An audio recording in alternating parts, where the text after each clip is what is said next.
É engraçado, quem não estuda direito e vem falar que a decisão monocrática é a chave mestra aí de todos os maus que a gente tá vivendo... Não é a chave mestra, não falei isso. Mas você tá dando esse peso. Mas é um grande Na sua argumentação, você tá dando um peso que não existe. Mas tem um peso enorme. Não, mas... Porque o cara sozinho, ele decide o que ele quiser. Ele tem um poder enorme. Que tal ganhar dinheiro no YouTube sem aparecer? É isso mesmo, sem aparecer. Com Caio Ferreira, dono de um dos maiores canais da cultura pop do Brasil, resolveu te ajudar. Curso Mestres do Algoritmo. Não perca tempo. Clique agora no link fixado nos comentários e venha fazer parte dessa comunidade. Mas eu vou ter que fazer uma provocação aqui pra você, viu, ô Marco Antônio, agora. Discordo demais das atitudes do Moraes. Não vou falar nem o nome completo, porque a gente toma processo aqui por qualquer coisa, né? Eu tô perguntando isso, você não tem, obviamente, não tem nada a ver com isso. Só que eu vejo muito em cortes, em vídeos, inclusive na Jovem Pan, eu via muito você defendendo o Bolsonaro, e só quero saber se você concorda com isso. Se você entende que a gente tá sofrendo isso por culpa do Bolsonaro, porque ele vetou, né? Era pra não ser permitido, o que não deveria ser permitido, decisão monocrática de juiz do Supremo. Aliás, o juiz do Supremo tinha que só verificar se o que as pessoas estão fazendo tá de acordo com a legislação ou não. Eu não tinha que fazer mais nada além disso. Você é advogado, você sabe isso 10 vezes melhor do que eu. Só que era pra ser proibido decisão monocrática, e quem vetou esse projeto foi o Bolsonaro. Então a culpa do que a gente tá sofrendo hoje não é do Bolsonaro? Não, de maneira alguma não. Isso eu posso falar categoricamente. Pelo contrário, eu acho que se você puxar o histórico, o Bolsonaro pegou um país em pandemia, o Bolsonaro também passou por uma dificuldade extrema junto ao Congresso Nacional, que a gente vê um nível de covardia e de prostituição que existe lá de muita gente do Centrão, que até hoje, pra você ver, né, a força mobilizatória do Centrão e a capacidade que eles têm de enganar as pessoas o tempo todo. A gente tá vendo agora com o Hugo Mota, que foi eleito, inclusive, na primeira entrevista que ele deu depois da eleição dele para a presidência da Câmara, ele deu uma entrevista que eu achei excepcional, né? Tem que acabar com isso, esse negócio tá errado. Sim. Bastou um jantar com o Alexandre de Moraes e mais umas 40 pessoas no apartamento do Alexandre de Moraes e uma viagem pro Japão. Você vê que o negócio mudou de água para vinho, e pior, a gente tem hoje o Supremo Tribunal Federal fazendo uma coisa que houve uma escalada de atividades criminosas dentro do Supremo, tá? Pra mim isso é muito claro. A grande chave de abertura dessa escalada foi o inquérito das fake news desde 2019. Antes disso, já tinha um processo de ativismo judicial, né, constante, íncito à postura do Supremo Tribunal Federal, que veio se arvorando num poder outorgado por eles mesmos, em cima de prefeitos, assembleias legislativas, governadores, Câmara, Executivo também federal. E o mais peculiar de tudo isso você teve uma virada de chave onde o Supremo começou a enxergar o Bolsonaro como o grande mal a ser expurgado da nação, e ele começou, inclusive, a boicotar a administração do Bolsonaro em vários momentos. Lembra do marco temporal? Sim. Lembra que o Supremo estava colocando várias pautas para antagonizar o governo federal na época da gestão do Bolsonaro? Certo. E ele fez isso com grande recorrência. Na pandemia a gente viu esse processo todo de desautorização da legitimidade e do poder emanado pelo Executivo Federal, poder regulamentar, inclusive, para manter negócios abertos, para manter livre iniciativa, para manter o empreendedorismo numa fase dificílima. A gente viu o Eduardo Leite fechando o setor de mercado, Dória inventando dados sobre pandemia, todos aplaudindo ao mesmo tempo o Supremo Tribunal Federal por qualquer coisa, ou quem não aplaudia ficava quieto, porque tinha interesses pendentes de julgamento lá no Supremo Tribunal Federal. A gente vê também uma dificuldade muito grande da classe política, e aí o Bolsonaro não tá sozinho nisso. A classe política como um todo achou que era uma situação que era contornável, porque nunca presumiu que os caras fossem se tornar tão mafiosos, tão canalhas, tão bandidos, dentro de um ultracorporativismo blindado para além dos muros do STF, com PGR, com Polícia Federal, com agentes do TSE, com servidores públicos espalhados, não só lá em Brasília, mas espalhados pelo território nacional inteiro. Porque todo mundo olha para o Supremo e fala: pô, Alexandre de Moraes, bichão, liga para juiz de primeira instância para falar, para pedir nota de apoio. Isso eu tenho relato de juízes que estão em Brasília fazendo eventos gigantescos. E eles falam, 80% dos magistrados acham abjeta a postura do Moraes. Nessa conversa que a gente teve num jantar, eu tava falando, né, poxa, eu imagino que seja essa a estatística mesmo. E por que essa informação para mim não vale absolutamente nada? Porque ninguém fala.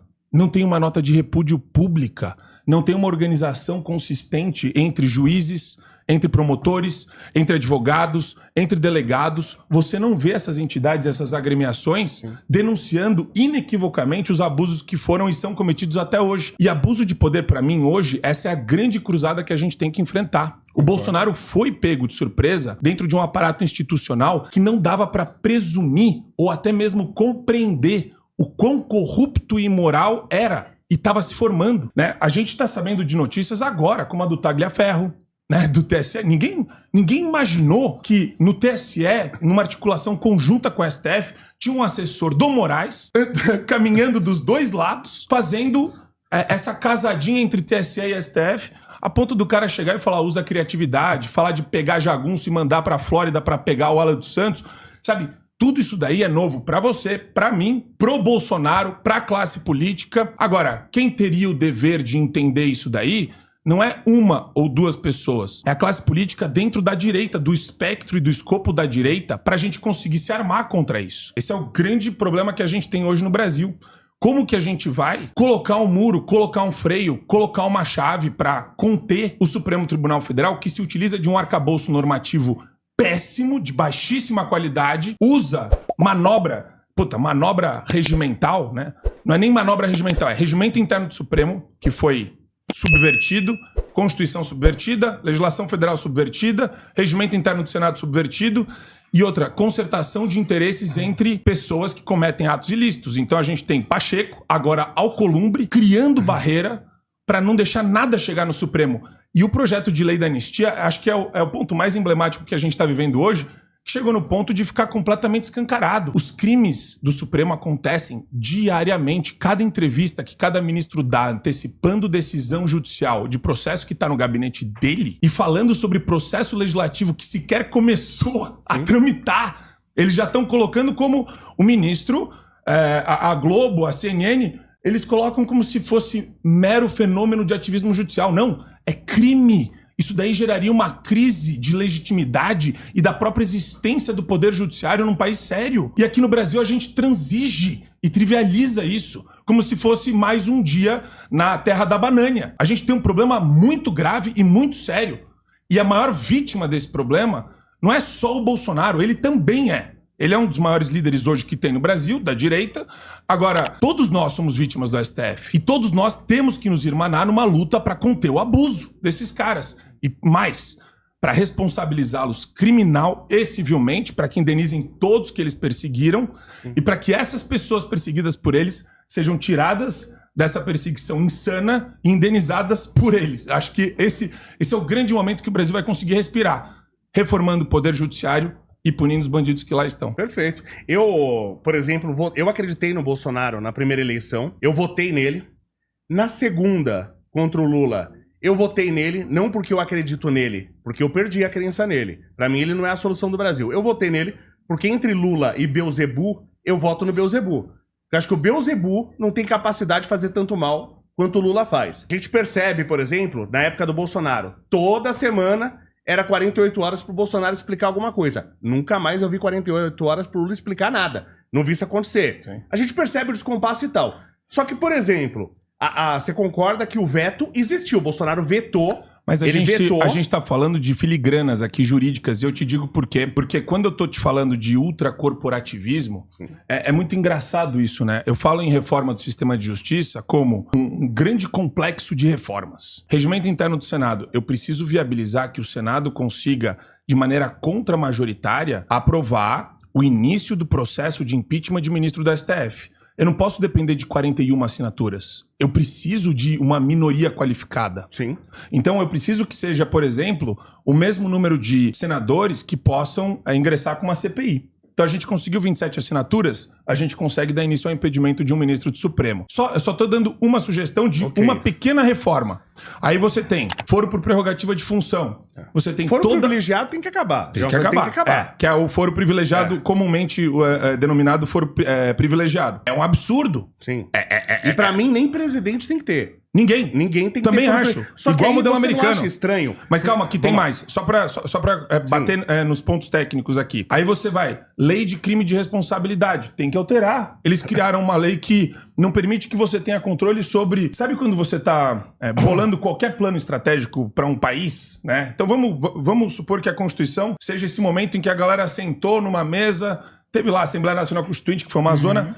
Mas parecia que tava todo mundo drogado de crack, cocaína, heroína, e assim, querendo jogar pra galera, né? A Assembleia Nacional Constituinte foi, vamos jogar pra galera. Vamos relativizar a propriedade, vamos relativizar até a liberdade de expressão nessa porcaria aqui, vamos relativizar que a iniciativa privada tem que cumprir função social, né? Liberdade econômica tem que cumprir... Você agora entrando na política, você vai defender a nova Constituinte? Porra, se for. Porque essa Constituição, você concorda, tem que ser rasgada, tem que ser queimada. Tem que ser obliterada. Isso. Sim. Tem coisas lá que você nem... Por exemplo, a gente tem que entender o que é um direito de verdade. Sim. Né? Tem direito que você não tem como garantir. Né? Direito à vida. Como alguém garante direito à vida? Né? Claro, se você quiser colocar isso para que não haja pena de morte, eu até entendo isso. Mas tem coisas lá, por exemplo, que a Constituição garante. Dignidade humana. Pô, como eu já vi lá... Mulher morando na favela e a filha dela de 3 anos de calcinha brincando no esgoto. Essa pessoa tem dignidade? Essa pessoa não tem dignidade. Então as garantias básicas e naturais. O que é uma garantia natural? Eu ter liberdade, o do básico pra me defender. Eu vou sofrer um assalto, alguém vai invadir a minha casa... Isso é um dos direitos mais básicos que todo animal ele tem. Ele tem o direito de se defender. Eu não tenho. Mas fala, não, você tem, não sei o quê. Não, eu posso, tudo bem, lutar contra um invasor. Mas e uma mulher que pesa 40 quilos, tem 1,50 m de altura, ela vai lutar contra o invasor? Se ela não tiver uma arma, ela não vai conseguir se defender. Então a gente não tem direitos básicos, como direito à legítima defesa, e a gente quer garantir direitos absurdos. E a primeira emenda da Constituição Americana, do Bill of Rights, né, que foram aprovadas 10 emendas consecutivamente logo em seguida, após a promulgação do texto constitucional americano, é liberdade de expressão, que aqui é colocada de uma forma até exótica. E a segunda emenda é sobre armas. Exato. A sua leitura a respeito da questão constitucional é corretíssima. O problema é, quem trabalha e quem atua no meio vê que a gente viu dentro da gestão Bolsonaro a eclosão, né? O nascimento de um regime totalitário, autoritário, despótico, no coração do poder judiciário. O equilíbrio dos 3 poderes, isso tá na Constituição? Você é advogado, eu sou engenheiro. Os poderes, eles são independentes e harmônicos entre si, isso, né? está escrito na Constituição. Independentes e harmônicos entre si. Agora, a questão não quer dizer que essa harmonia, ela tem que ser esse negócio de... A gente vê hoje com o Mota e com o Alcolumbre, né? Ai, vamos viajar junto. Ai, que gostoso. Ai, vamos tomar um vinho junto na sua casa. Isso é criminoso. Porque inviabiliza tudo. Quer dizer, o Supremo tá... Agora o negócio foi tão além da conta que o Supremo tá pautando o Hugo Mota e o Alcolumbre, falando de como deve ser o projeto pra matar o projeto da anistia pra tentar fazer um projeto paralelo. Quer dizer, ninguém sério pode olhar pro Brasil e falar que esse país tá andando nos trilhos. Pelo contrário. Mas a esposa do juiz advogar por uma empresa... que o marido dela, como juiz, está julgando, isso não era pra ser crime? Muita gente foi pega de surpresa. Mas você vai ter que assumir que o Bolsonaro vetou. A gente não pode... Não, mas independentemente disso... Sim, mas ele vetou. A gente tá sofrendo isso por culpa do Bolsonaro. Não, de jeito nenhum. De jeito nenhum. Porque se ele não veta isso, decisão monográfica não existiria. Mas, Léo, desculpa. Eu tive esse debate com o Arthur Duval, eu vou ter que pisar aqui no freio com você. A coisa mais bizarra do mundo, culpar a vítima de algo que tomou todo mundo de assalto. Mas ele Bolsonaro não é vítima. O Bolsonaro não é vítima? Você não acha estranho, por exemplo, tá? Você não acha estranho? O ministro, se eu não me engano foi o Gilmar Mendes, ele cancelou o processo da rachadinha do Flávio Bolsonaro. E aí o Flávio Bolsonaro depois apoia o irmão do Gilmar, que ele ganha pra prefeito na cidade do Mato Grosso. Você não acha estranho essas coisas? Cara, eu acho que a gente gosta de criar uma constelação e ultraconexões até onde... É uma conexão direta aí, né? Até onde não existe. Você cancela meu processo e eu apoio a sua candidatura do seu irmão. É uma conexão direta. Você sabia que... Não queria discutir, eu gosto de você. Não, eu também gosto, mas... Eu sou fã. Mas assim, eu gosto dessas tentativas de conexões que... Não é uma tentativa, é conexão direta. Não, mas você tá conectando o filho do Bolsonaro cancelando o processo.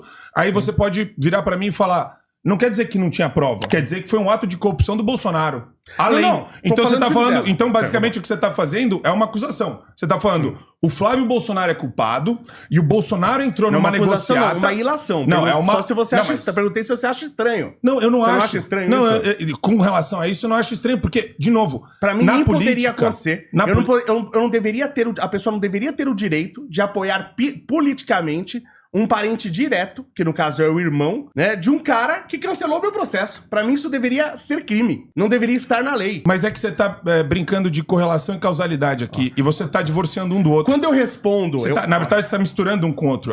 Quando eu não vejo... Eu não vejo... De novo.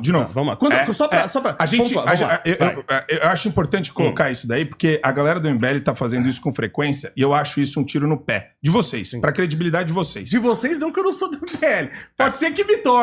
Pode ser. Né? Provavelmente vai se tornar. Mas eu não sou. Provavelmente vai se tornar. Essa mistureba aí, pra mim, soa idêntico à relativização que a esquerda faz de assuntos sérios. Não, mas não tem relativização a constelação, aí. A relativização existe e muito. Por quê? Porque primeiro que você pega a vítima e transforma em algoz. Ou relativiza o papel de vítima pra tentar justificar que os erros da vítima são suficientes pra falar que ele é mais culpado que o algoz. Isso tá ficando patético, eu falo isso. O Renan faz isso, o Kim Kataguiri faz isso, o Arthur Duval faz isso. Eu acho isso vexatório pra qualquer pessoa. Você não pode pegar a vítima e o Bolsonaro não é a única, somos todos nós. Mas ele é a vítima em quê, exatamente? Bem, vamos lá, vamos começar por uma tentativa de homicídio. Por exemplo, vamos lá, aí ele vem... Mas aí é outra coisa, aí você tá criando uma conexão sem sentido. Não, eu tô falando da história. Porque o cara lá tentou matar ele, mas tentou matar, ele era a zebra da eleição, ele virou presidente, quando ele virou presidente, tudo começa a andar, nasce a ditadura do judiciário, então a gente não pode olvidar fatos inequívocos como esse, nasce a ditadura do judiciário, de maneira escancarada e aberta, né? O Marco Aurélio dá o nome de inquérito do fim do mundo. Calma, eu preciso concluir. Desculpa. Senão fica só acusação aqui e fica um negócio difícil. Aí você vê todo mundo sendo pego de surpresa. Enquanto o UOL, CNN, Globo relativizam tudo que acontece no judiciário, o MBL se volta contra o Bolsonaro, fala de genocídio, fala que ele é um puta genocida, que ele não comprou, fala da terapia do Covid, que era absurda, que tudo hoje tá se comprovando verdadeiro. Não acho que ele é genocida. Não, mas o MBL e o Renan dos Santos, sim, marcavam o Alexandre de Moraes no Instagram e no X pra tirar onda com a galera da direita e falar, pega esse cara. Chamar o Lula de genocida também, porque a gente tem 1 milhão de casos de dengue. Passamos de longe o país com mais casos de dengue. Mas é o meu ponto. Aí você vê, o Bolsonaro sofreu várias restrições. Teve vários problemas ao longo da gestão dele com o Supremo Tribunal Federal. Sim. Aí, ao mesmo tempo, a gente criticando. E a galera do MBL fazendo pouco caso disso, pelo contrário.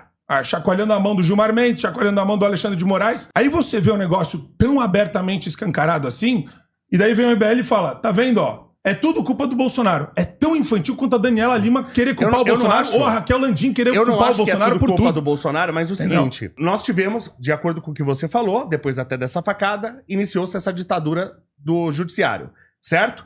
Como que a gente vai barrar essa ditadura do judiciário? Por exemplo, fazendo a CPI da Lava Toga. Ela foi barrada pelo filho do Bolsonaro. Justamente ele lá que votou e falou, eu errei, era que é pra votar a favor, eu votei contra. Então ia ter uma CPI da Lava Toga, que o Flávio Bolsonaro chegou lá e votou errado. E 2 vezes sem querer ele votou errado. Tudo bem, temos as decisões monocráticas. Isso era pra ter acabado, já estava certo. É importante e frisar. O Bolsonaro votou contra. Mas é importante, ele não é que ele votou contra, ele vetou. Quando ele veta, ele bota a gente na ditadura. É importante lembrar... Eu não quero atacar o Bolsonaro, eu não acho o Bolsonaro o grande vilão do mundo. Léo, mas é o que eu tô falando isso. Isso daí é infantil, Léo. É um raciocínio infantilizado. Mas é um raciocínio direto, não era pra poder existir. Bichão. Não era pra poder existir Deixa eu te falar uma coisa. Decisão monocrática não é a grande chave mestre... Ou a chave mestra. Pra mim é um grande problema. Você não acha? Não é a chave mestra. Mas você vai ser a favor ou contra a decisão monocrática? Léo, eu quero desestruturar completamente este Supremo e reestruturar um novo. Mas como você faz isso? Entendeu? Você gostaria de tirar todos os ministros? É uma puta reforma constitucional. É uma puta PEC. É uma puta reforma estrutural do sistema de justiça brasileiro. Não é brincadeira isso. E outra coisa, é engraçado quem não estuda direito e vem falar que a decisão monocrática é a chave mestra aí de todos os maus que a gente não tá é vivendo... a chave mestra, não falei isso. Mas você tá Mas dando é um esse grande- peso. mas é um grande Na sua problema. argumentação, você tá dando um peso que não existe. Mas tem um peso enorme. Não, mas- porque mas o cara o sozinho, grande- ele decide o que ele quiser. O grande ele tem um ponto- poder enorme. O grande ponto que você Tanto tá que você chamou olvidando... de ditadura. O grande ponto que você tá olvidando é Sim. que a primeira turma que tá julgando todo mundo agora, Sim. só a primeira turma tá condenando todo mundo. Não, só de a jeito primeira nenhum. turma tá condenando todo mundo. Mas você acha entendeu? que alguém- Aí você vira e fala, parece que não é um ditador. O André Mendonça nem falar consegue falar. É patético, é um negócio horroroso. Sim. Aí, não, agora o André Mendonça, por ser um cara covarde, frouxo, sem culhão, agora é culpa do Bolsonaro também. Você entendeu como facilmente tudo vira Mas culpa de uma você- pessoa só, que é a vítima também do processo de perseguição que ele tá sofrendo? Porra, vira papo de louco isso daqui. Não dá pra levar a sério um negócio desse. Mas você Qual que é o maior entende- problema que a gente tem hoje? A gente tem a prioridade de culpar o Bolsonaro ou de acabar com o regime togático, canalha que Você a gente concorda vive. que o Lula... Mas me é um responde dos- isso. Qual que é a concordo. prioridade? Você vai ficar jogando pedra no concordo, Bolsonaro você tá ou você certo. vai resolver o problema Mas que você a gente tá concorda enfiado? que o Lula, ele tá fazendo um dos piores governos da história deste país? Sim. Sem dúvida. Pra mim é um... Como eu falei, se tiver o Lula e o Beelzebub, eu voto no Beelzebub. Pra mim não tem conversa em relação a isso. Só que, por exemplo, quem é o... Mas isso é retórica. Vamos lá, peraí. Quem é que tinha o potencial, por exemplo, de fazer delações para o maior potencial, não só pelo conhecimento que tinha, mas pela vontade de delatar? Quem é a pessoa que tinha mais potencial para destruir o Lula? Pela delação dos companheiros do Lula. Quem seria uma pessoa com potencial enorme de delatar o Lula e destruir ele? Concorda que é o Palocci? Eu preciso entender as teorias vamos lá. MBLísticas Você aqui. Mas eu não tenho... Nossa, mas ficou chato Eu só isso tenho daqui. amizade com o pessoal não, do não, MBL. é que eu acho engraçado, tipo, Verdade você, ou não é você verdade? não responde, você vamos lá, cria teoria vamos lá. pra tentar obter uma Mas qual foi a solução que teoria? não existe na prática. Mas qual foi a teoria que eu criei? Eu tô tentando Peraí, descobrir. fala aí, então fala não aí. teria Você uma não fala, teoria. calma, Léo, fala Então aí, vamos lá, vai. Não, você agora é, não. Mas Antônio vai Palocci, vai ter tá. o dedo do Não, Bolsonaro. Vai ter o dedo do Bolsonaro. Deixa eu ver onde é que tá indo. O Palocci, ele é o cara Coisa que, de- é o cara que sabia tudo que acontecia ali dentro. Sim ou não? Mas Sabia? vai, você tá Se dando eu tô te exemplo. Vai lá, perguntando. vai lá. O Eu cara não sei que- pra onde você o quer cara chegar. que tinha o maior potencial pra destruir o Lula com as suas delações era o Palocci. Quem é que foi que acabou, que não aceitou, que cancelou todas as delações que o Palocci fez? Quem foi?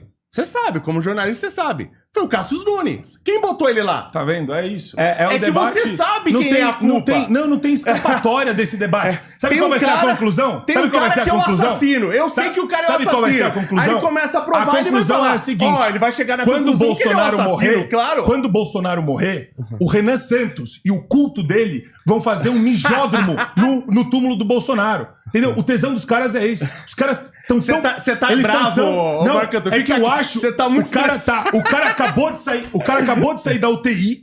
O cara tá fudido no Ele saiu hospital. da UTI? Acabou de sair. Ele tá no hospital ainda, em Ah, tá. tratamento. Entendi. O cara acabou de sair da UTI, fudido, sendo perseguido, a perseguição bizarra, tem o Ramagem, tem um monte de jornalista. Acabou de Sim. sair uma matéria da Revista Oeste do Paulo Figueiredo. O MBL caga pra isso. O MBL não denuncia o Alexandre de Moraes, não faz força pra tirar o cara de lá, não denuncia na tribuna, não denuncia publicamente. Eles dão mais relevância pra Oruan, que é a tese que eles levantaram agora, é a pauta que eles levantaram no momento. Vamos falar de Oruan e de funk. E nós estamos combatendo o crime organizado com a lei anti-Oruan. E daí você vê a infantilidade dessa galera de deixar de ver E não é um combate ao crime organizado essa lei? O problema principal hoje qual que é? Não é, a gente tem inúmeros problemas. Qual é o problema Pra principal? mim- O Brasil está ou não numa ditadura, que nem você falou pra mim? Concordo, e você, E você também não falou. tem que combater o ditador? Mas quem impediu a gente combater o ditador, quem Tá fez vendo? o problema foi Isso é justamente... terceirização Quem de foi? Não foi o responsabilidade. Bolsonaro? Terceirização. Vamos Quem deixar foi? o MBL de fora, afinal dos contos, os caras não a estão gente, aqui. a gente nem tá falando Não, então, aí do os MBL. caras Mas nem tão você tá aqui. reproduzindo ipsis Ó, literis. eu tô preocupado Ipsis agora, porque de literis. todas as vezes que eu discuti, o primeiro cara que se a gente sair na porrada vai me dar trabalho é esse. Então eu tô preocupado. Agora eu tô... Porque os o outros primeiro? até então eram fáceis. Se esse corte foi bom, o próximo vai ser ainda melhor. Então já se inscreve e fica com a gente. A gente se encontra no próximo vídeo.